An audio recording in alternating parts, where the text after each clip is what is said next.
All right. Welcome to a very special live Friday morning Waste Some Time with Jason Green. I am Jason Green. You're asking yourself, why am I live on a Friday morning? Well, it's a long story, but we didn't do the show on Wednesday, and we got a great guest, Matt Starr from Mr. Big, and currently on the road with Ace Frehley. He's going to join us from the road with Ace Frehley in just a little bit. Going to take your questions, and we're going to do all kinds of fun stuff. So you want to stick around for all that and more right after this. Just wanna waste some time with you. Sometimes it seems too good to be true. Nobody out there to waste time with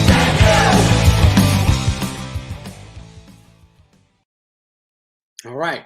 So anyway, like I said, good morning, everybody. It's 11 a.m. Pacific Standard Time, which is very early in the morning in my world. I don't know where you guys are watching. Matt Starr is on the East Coast with Ace Frehley, and he will be joining us, technology providing, in just a little bit. Excuse me. And so we'll get to talk to him. Think of your questions. He's a great drummer and has done a lot of things. So why wasn't I around on Wednesday? Well, I had some company in town last weekend, and we went to see Slaughter, and I got sick. The next day, I was very sick. I don't think the two things are related. I think it's just a coincidence. But went to see Kicks and Slaughter. You know, I haven't been out of the house for that kind of fun on the town in who knows how long, you know, in the last 2 years. I did go see the Rolling Stones front row, but that wasn't as big as outings you think. I kind of went in, saw my seat, and saw the Stones and left. But I went to see Kicks and Slaughter, and you know, the show was fine. But the next day I got either food poisoning or a stomach virus, and it was about 4 or 5 days straight. I didn't eat, had some fever, had some chills. I tested negative for COVID, thankfully, and it wasn't until yesterday that I started to get some strength back, but I just wasn't able to do things. And I had an interview scheduled with Matt Starr a couple times, and we just couldn't get to it because of my sickness. And so I said, why don't we do it live Friday morning? And so I want to remind everyone that this show is brought to you by Golden Robot Records. Golden Robot Records is a great sponsor of the show, putting out great music. You can check out their link in the description. Also, as those of you who follow the show, or those of you who are new, maybe you don't know this, but I am closing in on 10,000 subscribers. Right now, we have 9,712. That's how you say it. 9,712 subscribers. And thank you so much. We are also almost at the milestone of 1 million views. Pretty amazing that in just a little over a year's time, we've gotten those numbers. But to celebrate the upcoming 10,000 subscribers, then inevitably, whatever that word is, we're going to get it.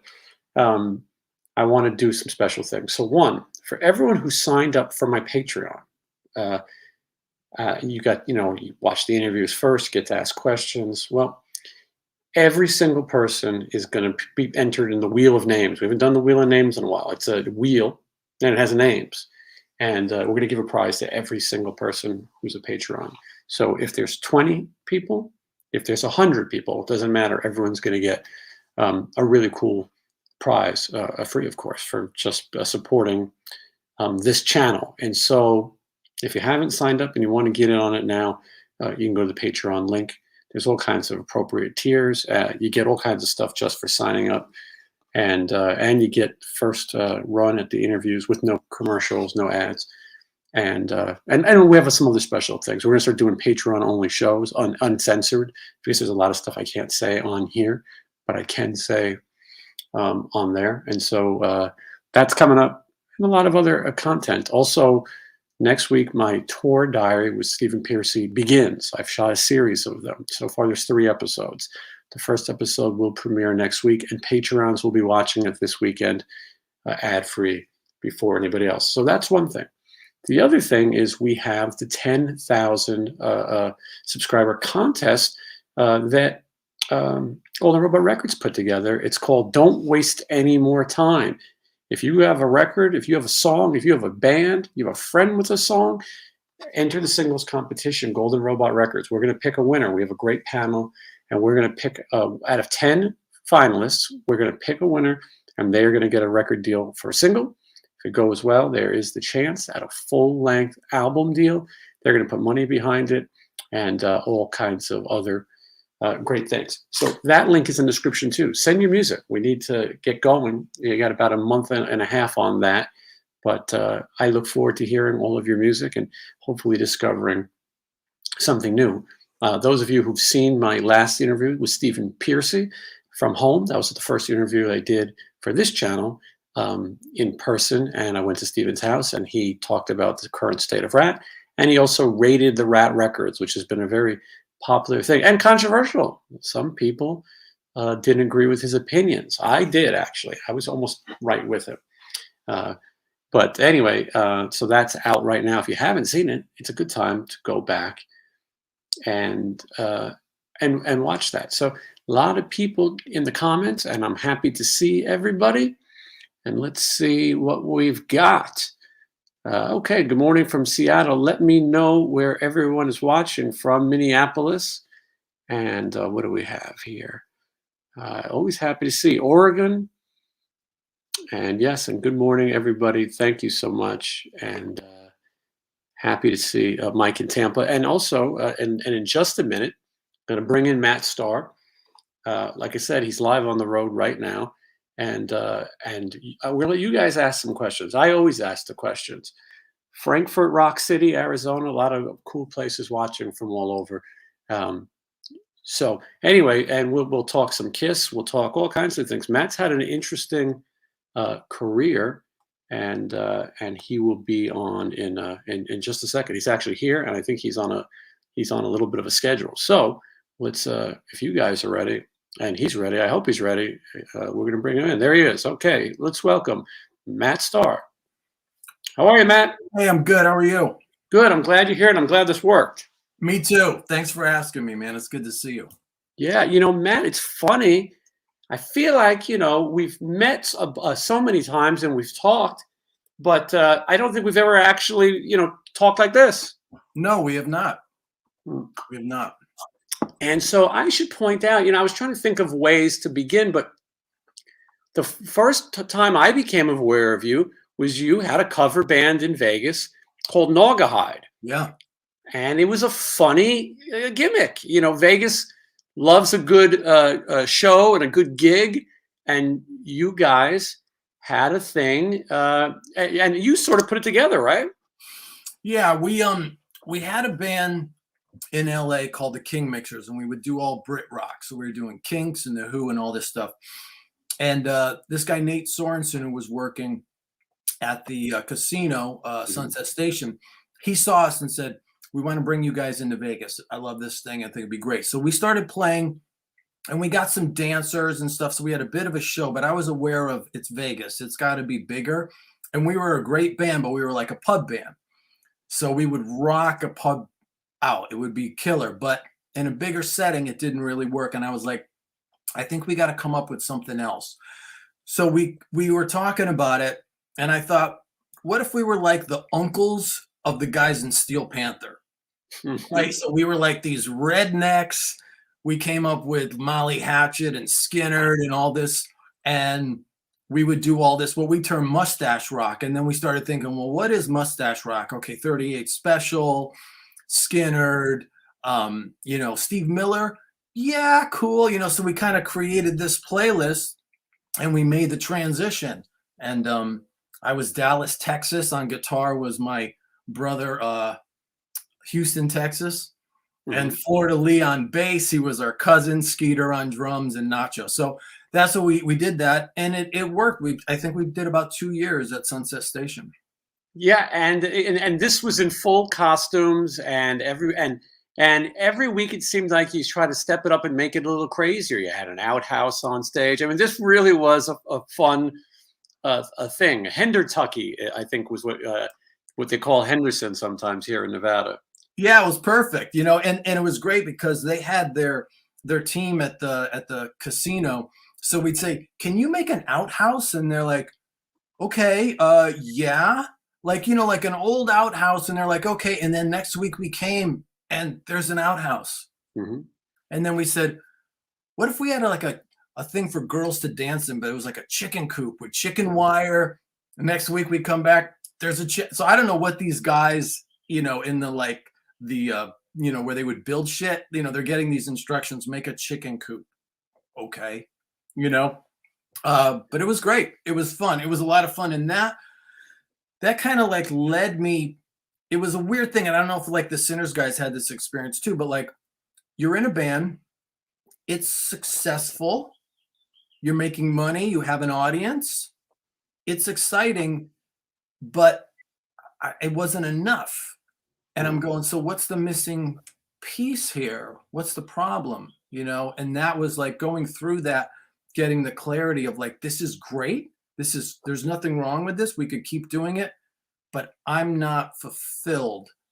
And that's a weird place to be in where you've got, you know, because a lot of times when things suck, then you go, okay, I got to change. But it was like, no, this is cool, but it's not quite right for me. And so like, how do I make that transition? So that was like a big turning point for me. Well, it was also an interesting time in Las Vegas. So the station casinos had a few bands signed up. They had a thing called Yellow Brick Road, which was a classic rock, band, and they play your Journeys and your Foreigners. And then they had, Sin City Sinners, the band that I put together, and we would have special guests, and mostly metal guys. You know, one week would be George Lynch or Stephen Pearcy or whoever would be playing.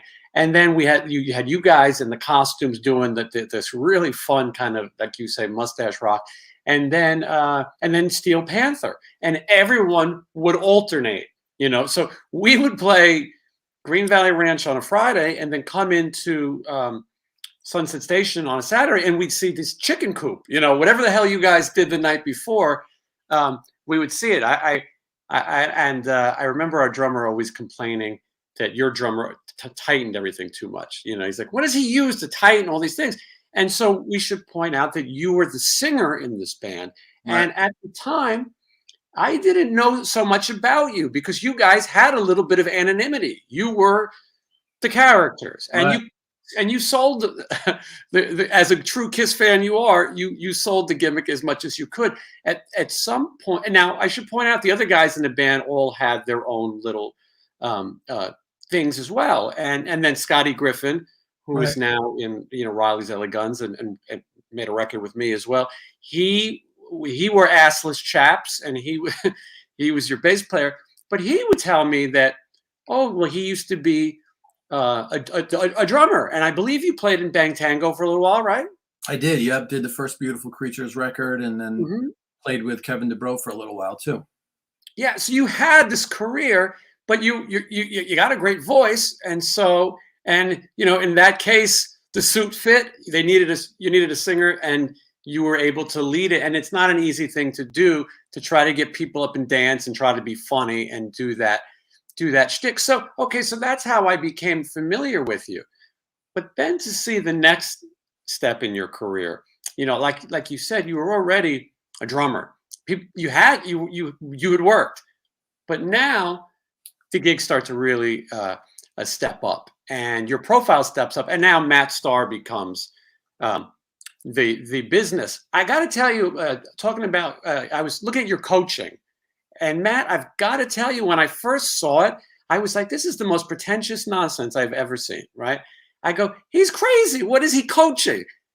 And then I stopped to look a little bit at some of the advice you give. And I think you give practical business advice. I always say that success isn't about how famous you get or how rich you get. And you teach this and preach this, that it's doing what you love to do, and not everyone can get there, and most people can't. And so you think about it and you go, well, you pay your dues. You're a hardworking guy.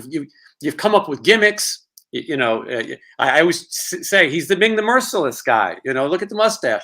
But you've created your thing and you've worked hard.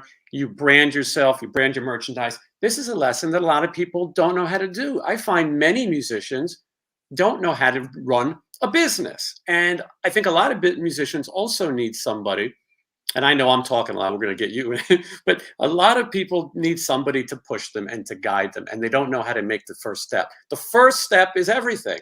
Most Right. people quit before they get there. You could have quit countless times. You could have given up. You could have settled and just been a Vegas entertainer. You might have been able to make it last um, a long time. But Right. as you said, it wasn't for you. So talk about what happens when you decide, you know what, I'm going back to playing drums.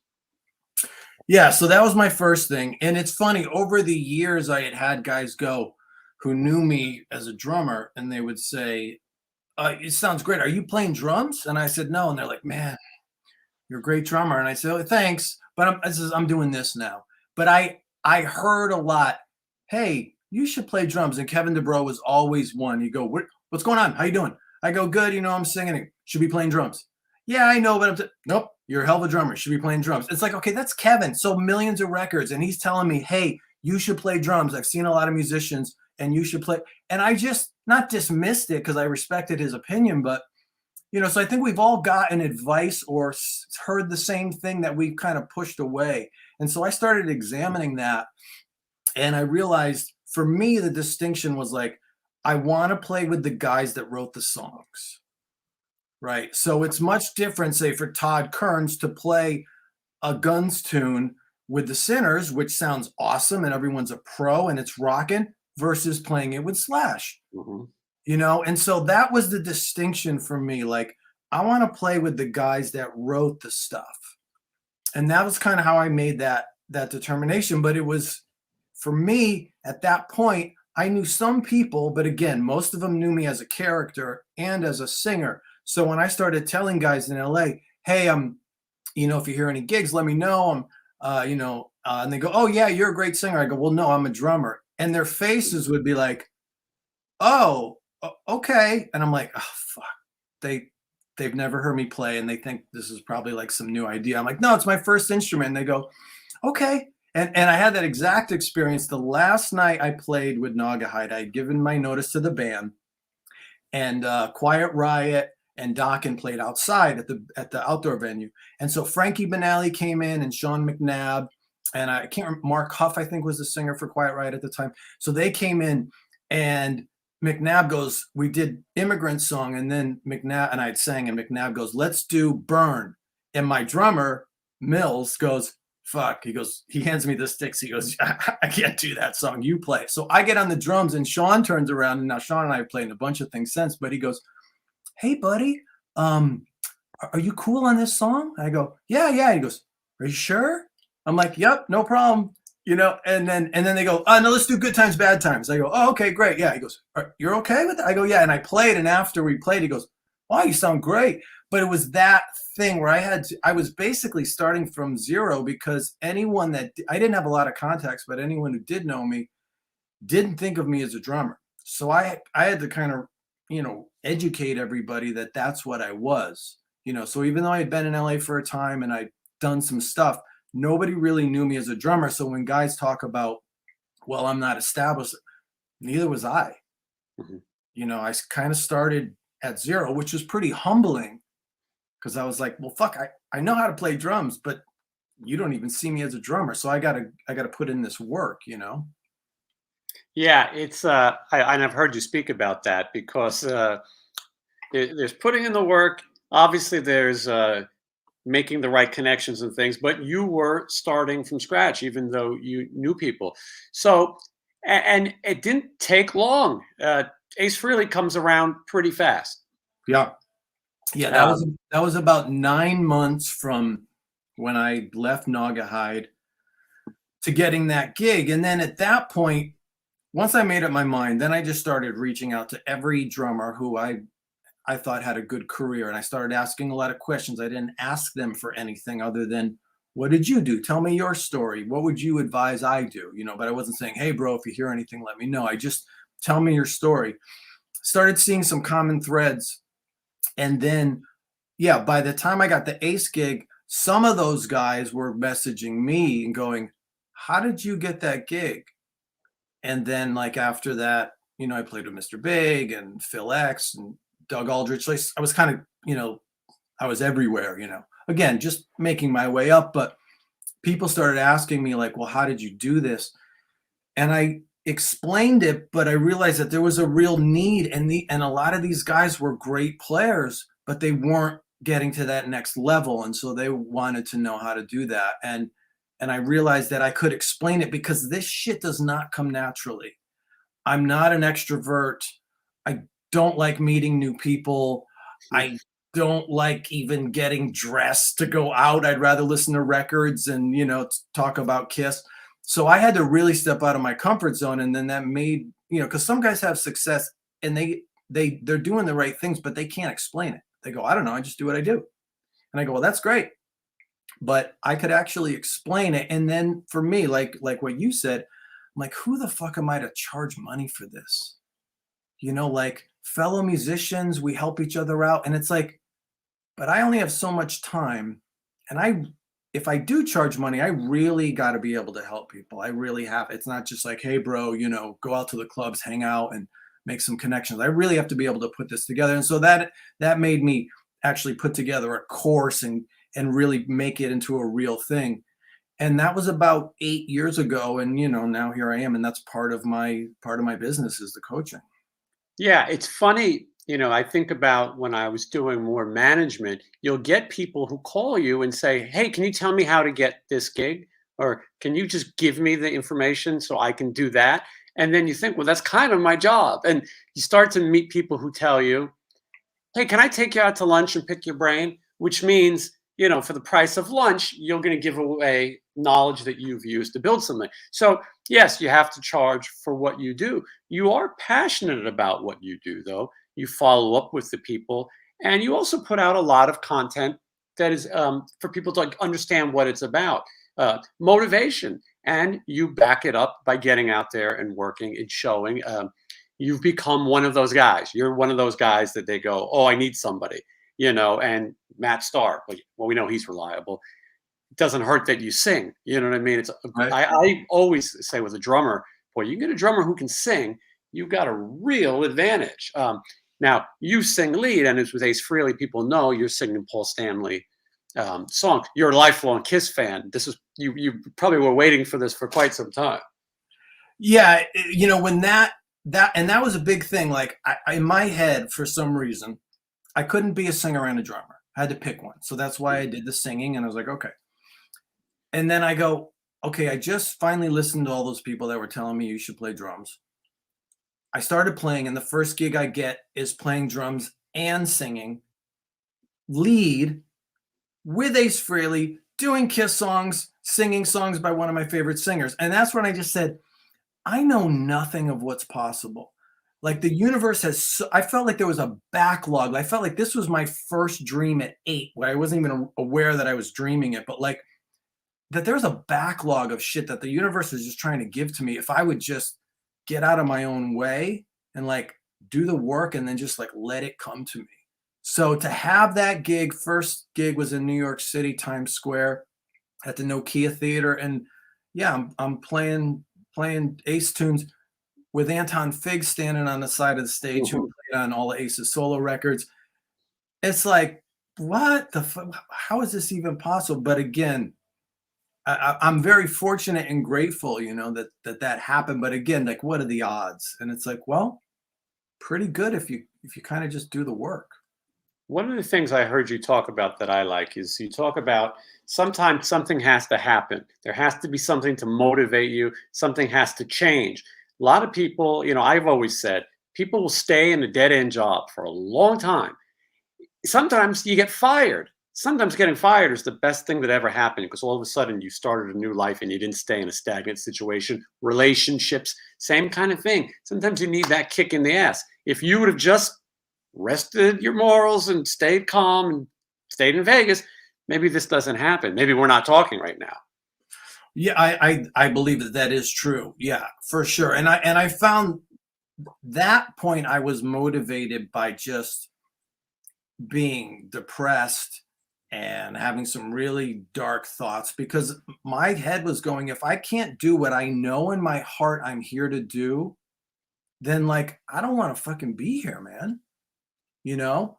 And Mhm. which is when I share that, people go, "Oh, I'm so glad that you were alive." I go, "I am," and I'm not minimizing where I was, but like I just want to let you know that's where I was. It wasn't like, "Hey, rock and roll, all right, Ace Frehley, hey, sure, buddy, I'll play with you." You know, it was motivated out of that because I was coming up on 40 and probably looking at having a midlife crisis where you go as a young man, oh, I'll do this by 20, by 21, 27, 30, 35, lying about my age when I'm meeting people because I want to like, downplay that. And just to be in that place and go, everything I thought I was going to do, I haven't really done. And no, I'm not the world's greatest drummer, but I'm watching that guy do that gig and I could do that. I could do that with all humility. I could do that gig. So, okay, buddy, what's the problem? And I'm like, must be me. Mhm. You know, Yeah, let's it's take a that. look at that. You know, Yeah, and it's strong advice. I should mention Matt Starr Music, Star with two R's. People can go and they can look into all aspects of your career, and then and there's great merchandise as well. So you play with Ace for a couple years. You record an album, and then I'm thinking Mr. Big is what happens. What happens next? yeah, Mr. Big. So when I look back on all my gigs, I've gotten them all by playing jams, Mhm. open jams, which is, I don't know if that's the secret, but that's like that's been a thing for me. So there was a jam I would go to. There was never anybody there. And I went one night and they said, "Hey, we're going to bring up Matt Starr." So I get up and singer goes, "Hey, my voice is hurting. Can you sing and play TNT by AC/DC?" And I go, "Yeah, sure." And I did that. And then I got off stage and Billy Sheehan was there. Mhm. And he goes, "Wow." He goes, "How come I've never heard of you?" And I said, "Well, I don't know." And he goes, You're great. You're really great. I want to get your number. I want to keep in touch with you." I said, "Okay, cool." So he got my number. And then fast forward a year, he called me and said, "Listen, our drummer, Pat Torpy, may or may not be able to do all the tour dates, and we might need someone to help out on some dates. Would you be open to that?" I said, "Of course." So he goes, "There's a song called Addicted to That Rush and Take Cover. So why don't you learn those and you and me will get in a practice room and just play them." And then, I go, "Okay." So we get in the room and he goes, "So I didn't really tell you the whole thing." He goes, "Our drummer has just been diagnosed with Parkinson's." And he's like, "That's not public knowledge, but it doesn't look like he's going to be able to tour. He may go with us. We don't know yet, but we're going to need someone for the whole tour."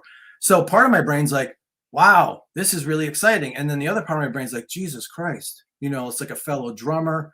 Billy was emotional telling me this. So that was one of those times when I just said, I'm really the right guy for this because the playing is the one piece, but if the man who wrote these parts and Pat Torpy was a frighteningly good drummer Mhm. is going to be standing next to me, and I never played with Mr. Big without Pat Torpy 6 feet away from me.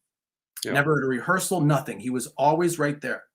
And he wants to, they want him to, but he can't because of physical challenges. I can do that gig.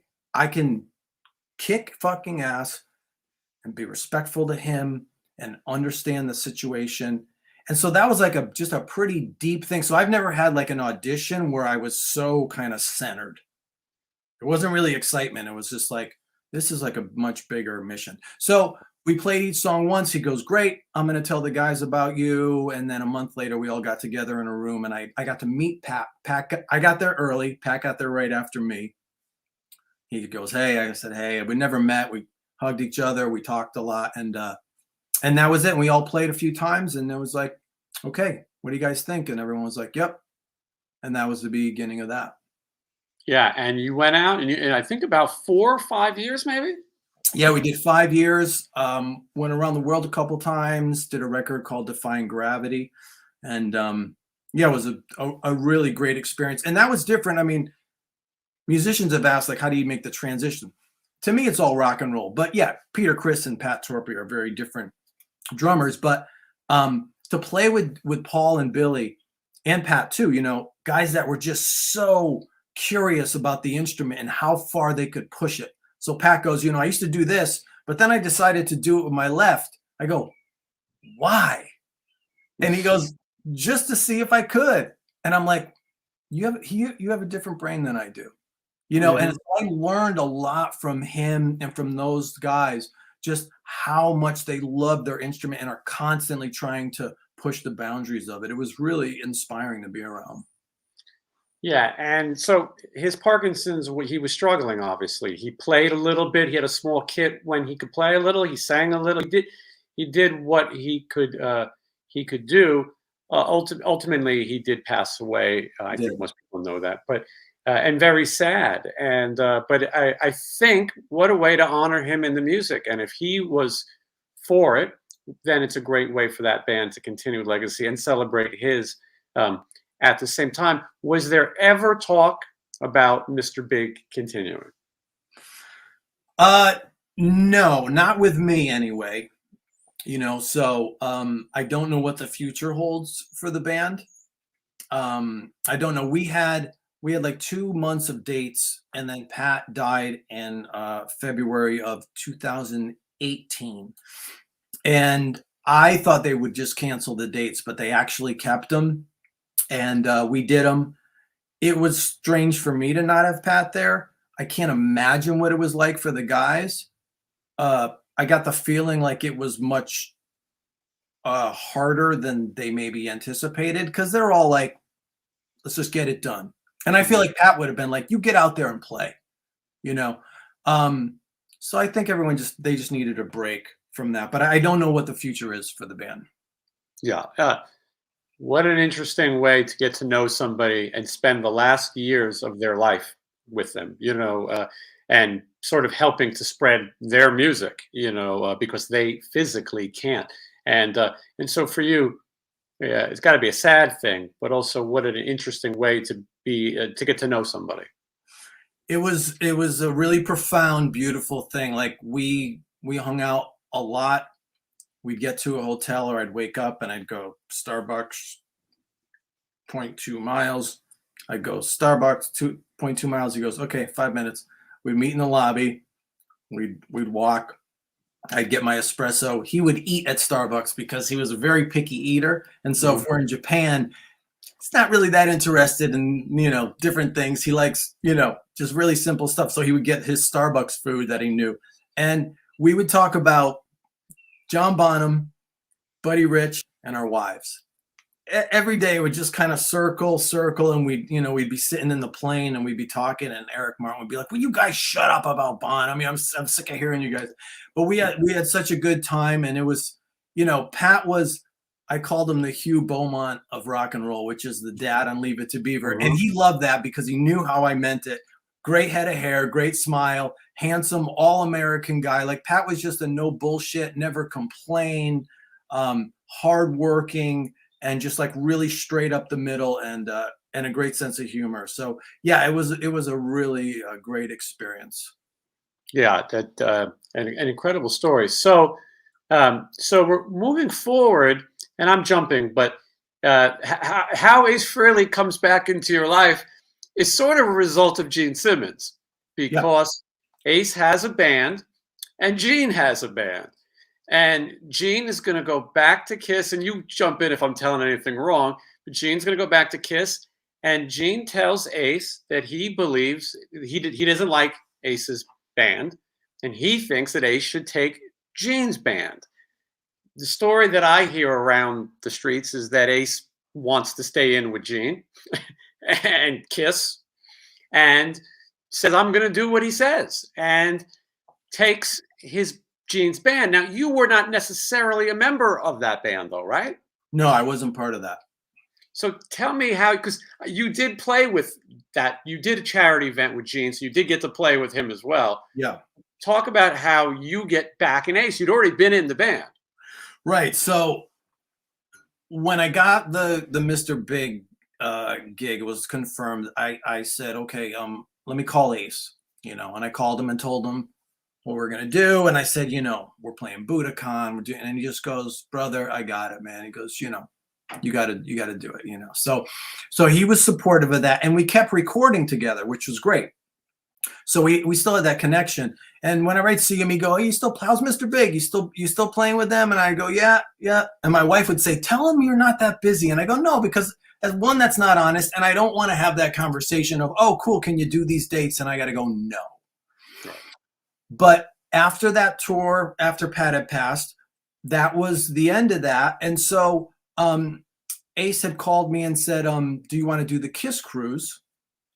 And we did that, and that was great. And at the end, I said, "Oh, hey, by the way, I'm not playing with Mr. Big anymore." And he goes, "Oh, okay." He's like, "Yeah, we got some dates coming up." And so that's kind of how it just sort of happened. But from what I understand, I believe Gene and Ace were doing an event or a tour in Australia, and then Ace was going to fly to Japan. And so Gene goes, "Look, don't fly your whole band out here for Japan. Just take my guys, you know." And look, you know, Jeremy, Ryan, Phil, it doesn't get easier. I mean, they're like the happiest, most talented, easygoing guys in the world. So I'm guessing he played with them and was like, "Well, this is a breeze," you know, Yeah.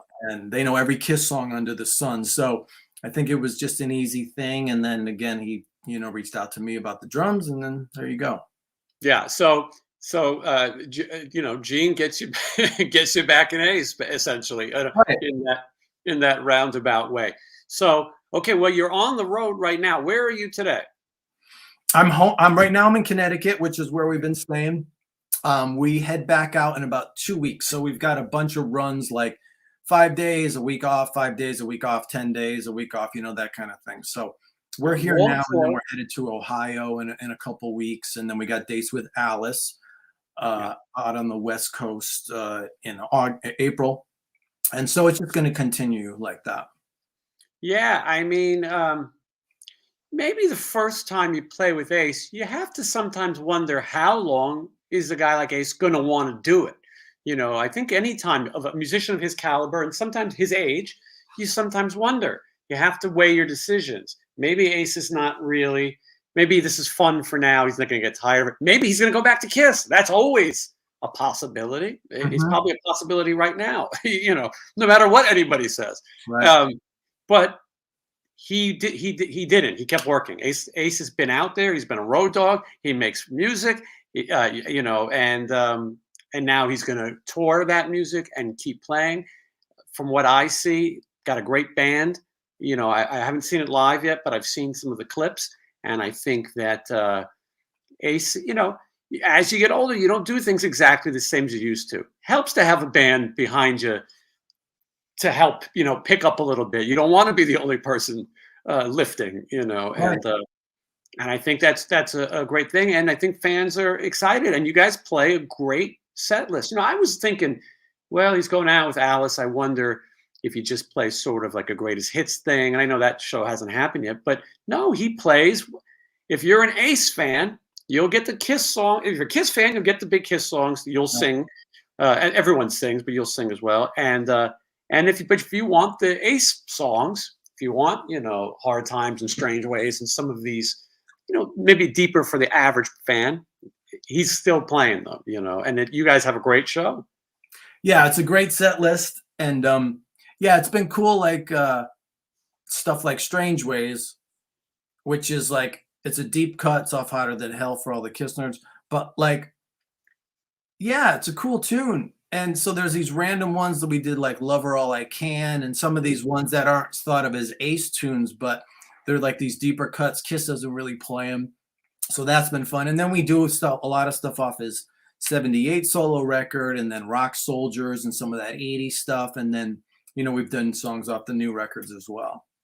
Yeah, and it seems like it's still you know, gaining interest. Obviously, people always want to see Ace. Obviously, there's always a going to be a curiosity factor too of what will happen in the world of Kiss. Yourself as a kid growing up and a lifelong Kiss fan, to be in that world now, you know, and to know these guys is got to be an exciting thing. You've played with everybody except for Peter, right? Of the original lineup. Yup. And then we're doing Creature Fest in Nashville in May, and Peter's going to join us for a couple songs. I think they're still working them out, but I was like, all right, and check that one off. So Mhm. yeah, Yeah, that's pretty cool. dreams come true. This is why you stick to it. I tell people that's why you don't give up on life, even when it gets really bad, and it can get really bad. Right. You don't know what's around the corner. Life has this funny way of straightening itself out. Yeah, I think, I've learned in my own life, and then this is one of the things I teach with coaching is just it may seem like a long shot. People around you may be telling you you're crazy. Just tune into that feeling in your heart. You know the truth. It's like, I know this seems crazy, but I got to do this. Okay, just honor that. That's your beacon. Just stay true to that, and then everything else will work itself out. I'm not saying it's all going to be a smooth trip, but if you stay in tune with that, that's for me has been, has paid off well. Yeah, everybody started somewhere. You know what I mean? There was a time where everybody was nervous, and to get this chance, and who knows where it goes. So I'll take a few people's questions, but this question said, "What album did Matt record with Ace?" But Matt recorded a bunch of albums with Ace. He's on most of them. So you tell me what the names of the records for the new ones.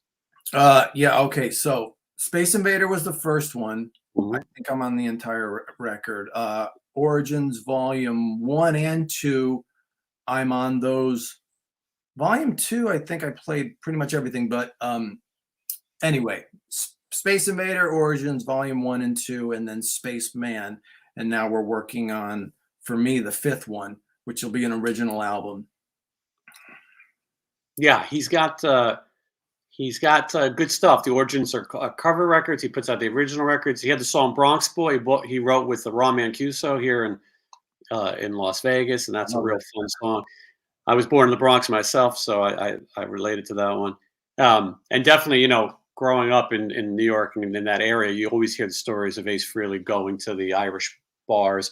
Paul Stanley grew up right near my house where my parents lived in my apartment, and I told him at a charity event when we were backstage. It was just me and Paul Stanley at like the craft service table. Nobody nobody else there, and I said, "Oh, you know what? You grew up right where I grew up." And and he goes, "Oh yeah, where?" And I told him that the street I lived on was called Seaman Avenue, the most ridiculous name for a street ever. Yeah. Seaman Avenue had a cross street that was called Cumming Street. Who Yikes. knew, right? And anyway, and then right next to that was this thing called Isham, which is where Paul Stanley was living when he was younger. And so he turns out he went to the same PS school, PS 98 as me. He went there. I went there for kindergarten. Now, obviously, I'm younger than Paul, but he then is going through this whole thing with me. Do you remember this? And do you remember that? And we have this whole 15, 20-minute New York discussion. For me, it was great. Now, if I asked him, tell me about the B-sides on, this Kiss record, he probably would have walked away. You know what I mean? Right. He's heard it, but it's fun to have these New York memories of those Kiss guys. Yeah, well, I think, like when I meet people, it's like where you come from, tell me about your parents, family. Those are always like the common denominators, and like you can find either common ground or just learn about somebody's story, especially if they come, you're in another country. It's like, tell me about your parents. What are their names? What do they do? Where'd you grow up? You know what I mean? You just get that connection with somebody. But it's great. I mean, the New Yorkers, when you guys get together, it's like, forget it. Yeah, and you're not too far. Connecticut. You grew up in No. Connecticut, not too far away. Yeah, a lot of Italians, a lot of East Coast guys in my childhood.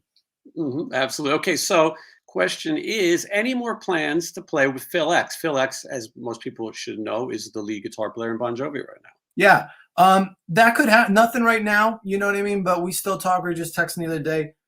Phil has a bunch of different guys. Brent Fitz plays with Phil, and Randy Cook, and so he's the guy who's like, the gigs I've done with him. It's always like, hey, are you available on this date? Yeah. Okay. So there's a thing in Guadalajara. Like, it's always some kind of random location. We've done a few things up in Canada where he's from, but they're always like these kind of exotic destinations, and playing with him and Dan, his bass player, is always a good time. Yeah, absolutely. Okay, question is, during your time with Ace, were you in the band at the same time as the late great Todd Youth? If so, what was it like to work with him? Yes, I was, and Todd was great. Um, yeah, I remember the audition, which was just myself, Todd, and Anthony Esposito, who was from Lynch Mob, and Ace wasn't there. So I get in, set up my drums, or set up the drums, and Anthony comes in, and then Todd walks in, black jeans, black cons, leather jacket, hair pin straight. Hey, what's up? Good to meet you. Turns on his amp. Todd's 5'6", whatever his amp is. He cranks everything to 10. We ran through like 3 or 4 songs, and then he's like, "All right, cool. I gotta go. See you later, dude." And from being from the East Coast, I go, I think I'm in. I just knew he was doing his New York thing hard on Mhm. me, but I was like, that's good. He heard what he needed to hear and was just like, okay, cool. So yeah, I mean, I love playing with Todd. We did a couple records together. Um, he was a machine. He had that punk rock right hand was just like brutal. Really talented guy. And yeah, I'm really glad that I got to spend the time that I did with him. Yeah, that's a definitely great memory and a sad, another sad loss in this world of rock and roll.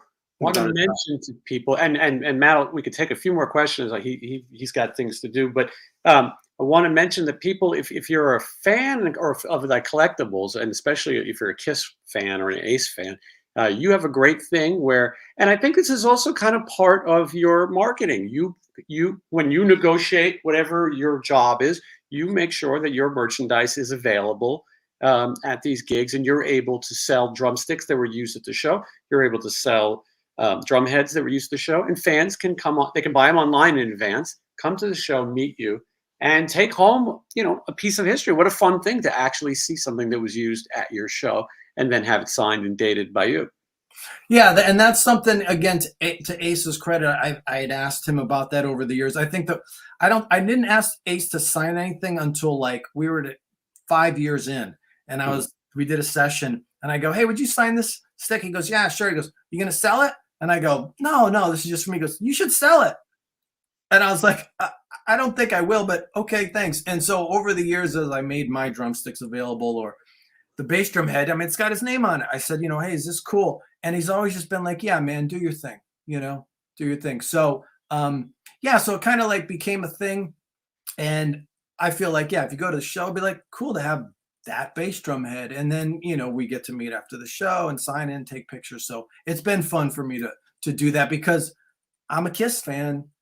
I started out, that same way. So just because I'm in the Mhm. band doesn't mean I don't get the whole collecting thing.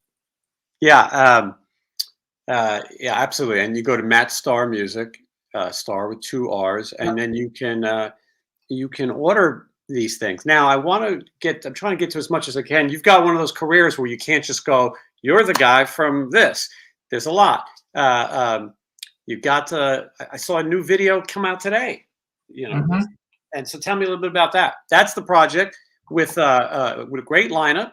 You got Jeff Pilson Yep. from Dokken and Foreigner, yourself on drums, Robin McCauley, who was an MSG on vocals, and then it's Reb on guitar, right? Reb Beach. Red Beach. Yep. Yeah. So What a that was great lineup. something. It's called Black Swan, and Pilson had called me probably 3 years ago now, or 2 years ago, for the first record, and he said, "Hey, I got this band with Robin and Reb, and we've written a record, and it's on Frontiers, and thought you'd be, cool on drums. Like, what do you think?" And so, short answer, yeah, sounds awesome. And I said, he goes, "All right, I'll send you some songs, check it out." And the songs were just great. And you could get a bunch of guys together, they could all be good, but doesn't mean there'll be chemistry. And then when it comes to writing, that's a whole other level. But man, it was really good. Again, I knew it would be good, but when I heard the songs, I was really impressed. And then when I laid the drums down, they were like, "Fuck, this sounds even better." Wow, so it just kind of kept going. The level kept getting raised. And so this is our second record. Comes out beginning, I believe, in a couple weeks, but like I think the beginning of April. And yeah, it's called Generation Mind. and it's just a continuation. It's like a 80s melodic hard rock, It's great got writing. what I've heard, it's got a real Dio kind of vibe, and Jeff played with Dio for a lot of years, but I feel like Robin's voice has that kind of thing, especially on the stuff that I've just heard, the new stuff. Yeah, Robin's like you know, I call him the heavy metal Paul Rogers because like it sounds so effortless until you try and hit those notes and you're like, holy shit, that's high. But he makes it sound effortless, and it's just so he just puts this really cool spin on things, and his subject matter with the lyrics is always really interesting. So yeah, it's a really cool record. Yeah, absolutely. Okay, let's see. Well, this is okay. This is an interesting question. The question is, when people put these super groups together, are there any talks of playing out? So you've been in a lot of these things. Burning Rain, it was another one that you did for a while with Right. Doug Aldridge. Um, I mean, I think that I can probably answer for you that when you have a super group, you have super schedules. Right. And while it may be nice to say, now we'll go this or we'll tour, you still have a day job, so to speak. Yeah, sure. So it's always the scheduling things, and I think too, like with these things, a lot of times they're just seen as recording projects. Like, let's do this, and then hey, let's see what happens. There was a lot of talk. I was getting reached out to by, like we all were, by managers and different bands that were interested in taking us out pre-COVID, and then that just put the kibosh on it. So we'll see. I think I can't speak for the band officially. I think the general consensus is sure, that sounds like fun. Is that going to work? Is that going to work with schedules? Is that going to logistically work? Da da da. I don't know, but I think everybody's open to the idea. And it's just a matter of, again, yeah, just coordinating it with all of our respective day jobs. Yeah, and that's why these M3s and these cruises are a lot of fun because if the date could work, you can reach the most amount of people at one time. And Yeah. some of you can play in multiple, multiple bands Right. throughout. So, and for you, you're a musician, and I think that it's a good feeling when people call and want you to be involved in these things. That feels great. Yeah, that feels, there's been certain gigs that I've gone after, and made the calls. But then when the phone rings the other way and says like, "Hey, we thought of you," that feels good. It's a nice feeling. Yeah. And somebody's saying they saw you in the UK with a version of Bang Tango, and they're looking forward to seeing you again at the Steel House Festival in Wales. Hmm. And they sang as long as Ace doesn't fracture his wrist again. So I guess Ace might have got injured, and I that's think a there reason. was a tour back a few years ago. I was not with him at the time, but yeah, and then he had messed up his wrist. But yeah, hopefully we'll see you again in the UK. Yeah, absolutely. And so right now, you're like you said, you're at home. You do the counseling, coaching sessions. I say counsel. Your wife is a therapist, right? She does life coaching for women business entrepreneurs. Yeah. Yeah. So you guys have a similar, a thing. Yeah, and we refrain from giving each other advice. So Oh my God, I can imagine. yeah. Yeah, I could imagine. Wow, yeah. Don't coach each other. No, no, women don't like that typically. Yeah, yeah. And but you have that, and then you're getting ready to go, which has got to be, well, as great it is to travel, it's got to be a little tough leaving a family at home. It always is. Yeah, it's like when we did 5 weeks out with Alice Cooper last fall, and I said goodbye and the hugs and the stuff, and then got out there on the first day or two, and I was like in my bunk, and I'm like, God, am I too old for this? I'm like, this, I'm really missing home. And about 3 days in, I'm like, oh no, yeah, okay, I got it. You got to get in that groove because it's a different groove. So that's kind of one of the challenges about these short runs is you kind of go from being dad and session work and all that, and then out on the road doing that thing, come back and forth, back and forth. Um, it's what I do. It's something that I love doing. So it's worth it, but it's a sacrifice for the family. It just, there's no two ways about it. And I've got an amazing wife, and that's we're in agreement on that. And it works. But yeah, no, it's not just all fuck rock and roll. All right, later. Yeah, I don't think that people realize for a lot of people who tour as a musician, you get your schedule and you look at the birthdays that you're going to miss and the weddings and friends and family, things that you just won't be able to do. And when you're in that touring world, it's you're in this twister until you come home.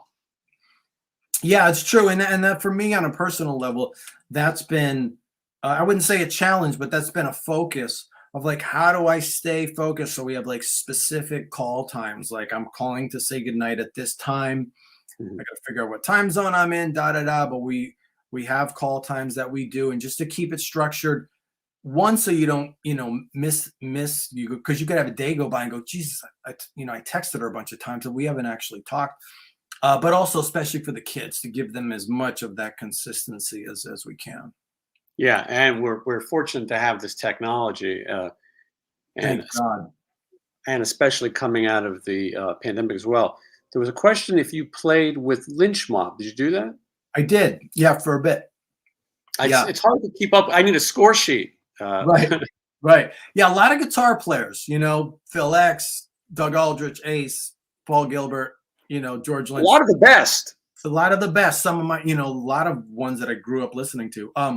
Yeah, George is great, hilarious. If you know him, just a super dry sense of humor, and yeah, that was a lot of fun. That was a lot of fun. I think I believe Jimmy D'Anda is playing with George now, and Jimmy's another one of those guys.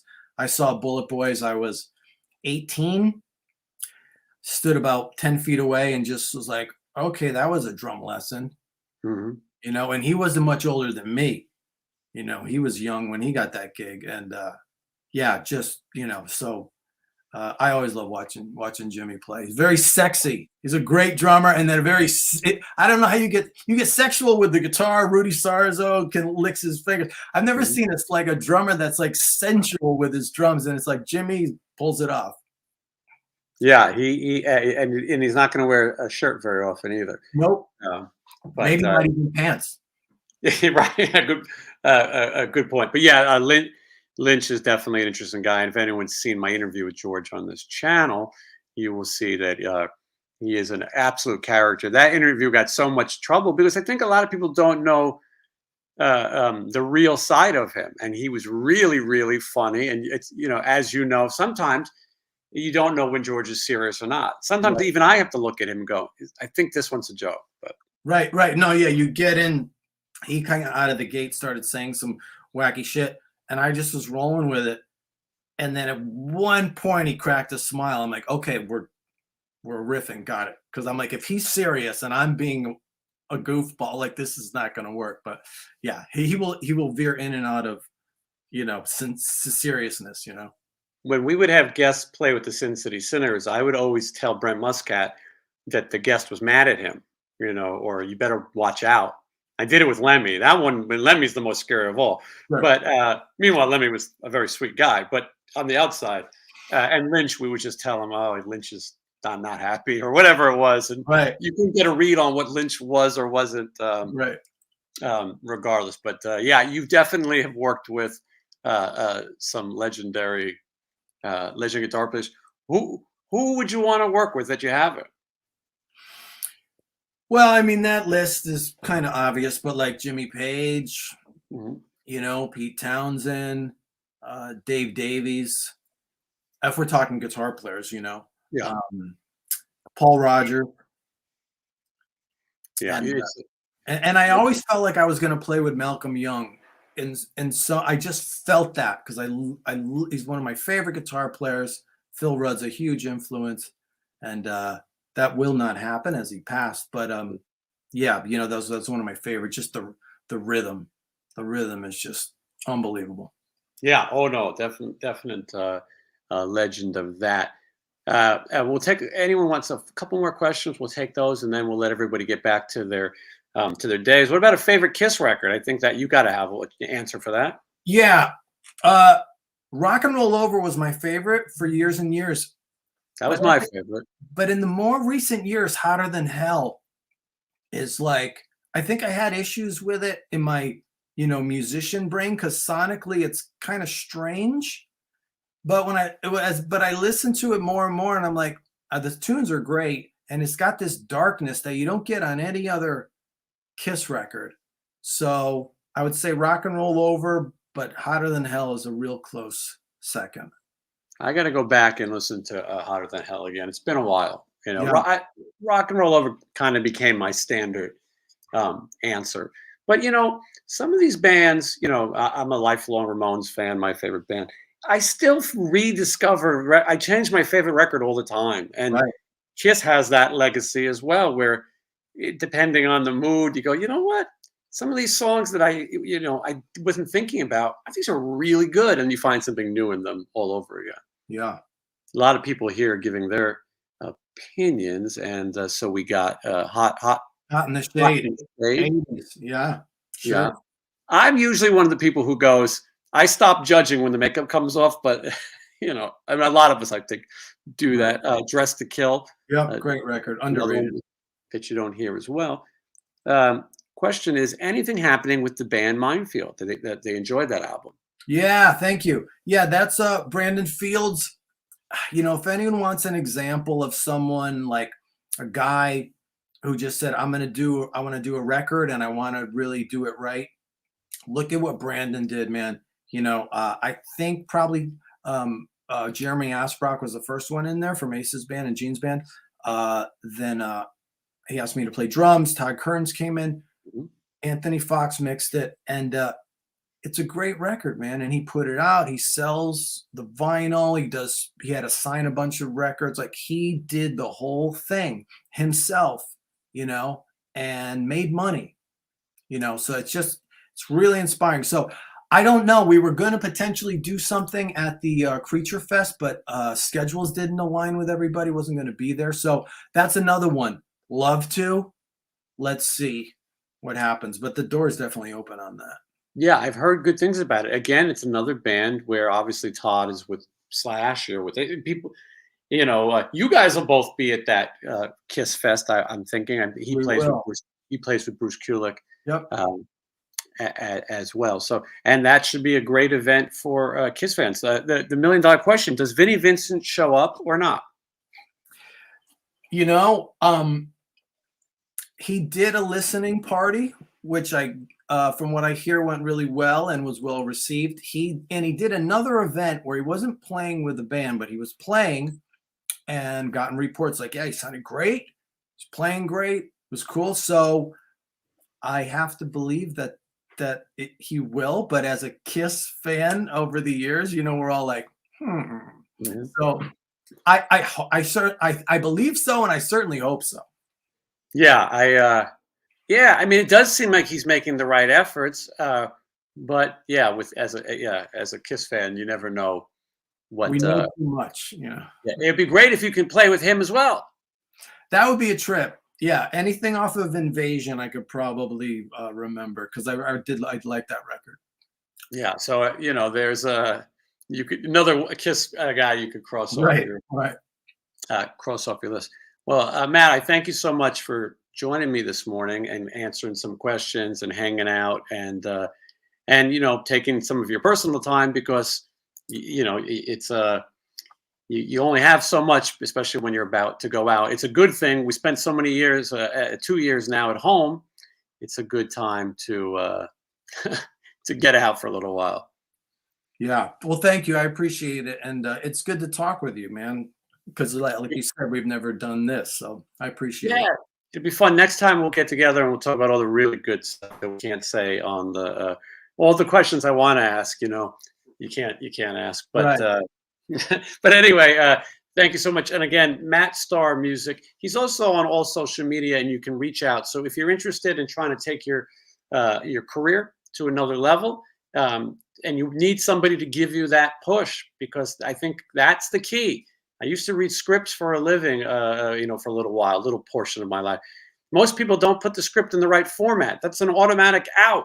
It's the same thing as submitting your music or things you need to do in this industry. You have to do them right. And if you don't, you won't get taken serious. You won't get a job. So having someone like you to show the format, to show this is how it works. and to just up your game, up your professionalism. I think that's something that that people can benefit from. So they can reach out to you for that.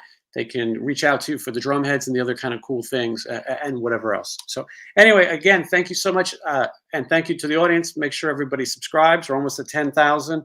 And yeah, it's a great thing. 1 million views, all those cool things. So anyway, everybody have a great day. And thank you so much. Cool. Thanks, Jay.